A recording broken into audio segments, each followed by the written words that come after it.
Well, if you clicked on this video, then you're gonna see so far the worst action figures of 2024 so far. We had filmed this yesterday, the Turtles of Grayskull. Splinter here. What a disappointment. Oh my goodness. This thing is horrendous. It has absolutely no articulation. This is like right up there with Super 7 reaction figure. Aesthetically wise, looks good. Just paint job on his face, like on the left side, it had some smudging. I mean, overall, I was trying to do the best I could here to showcase it. It looks stunning on certain angles. It really does. Like, okay, cool. You know, it's Masters of the Universe Origins. You know, Splinter basically in He-Man kind of bulked up mode. I'm going to be honest here, guys. This Turtles of Grayskull line, I don't know how far it's going to go, but it's not, I wouldn't buy it again. I would not recommend it. It's just my humble opinion here.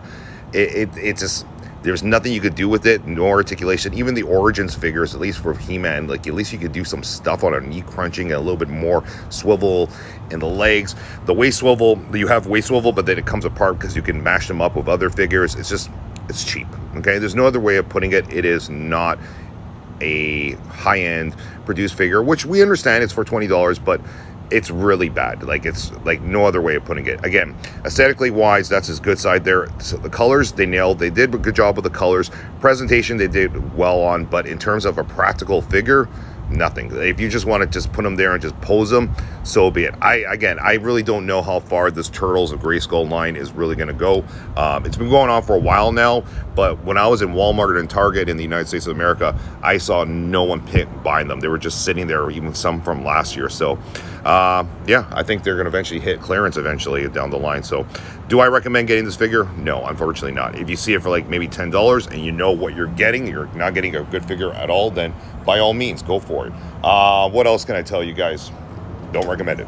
Next one I would say is the Iron Factory Samurai. Oh boy, this one had great potential, but did not fulfill anything. This is an absolutely horrendous figure, and I mean that like being gentle here. It is so bad. Like, it's like, where do I start? Like, it falls apart.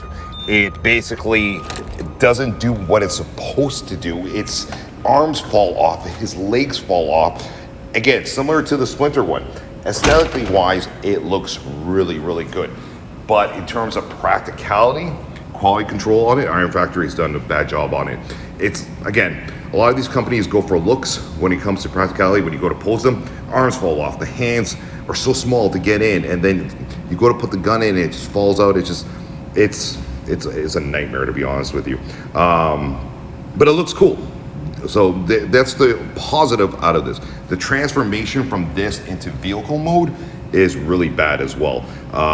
It doesn't transform smoothly, and the doors, when you go to transform it, kind of prop out a little bit, and you just gotta, yeah, it's just highly not recommended, unfortunately. So Iron Factory, you're doing good in terms of the looks, but your QCing, you guys got to really look at the QCing and make the joints a little bit tighter, especially around the elbows and the legs. All right, and there you go. You see them in vehicle mode. So these are the two worst action figures of the year. So thanks for watching, guys, and we'll see you in the next video. Take care.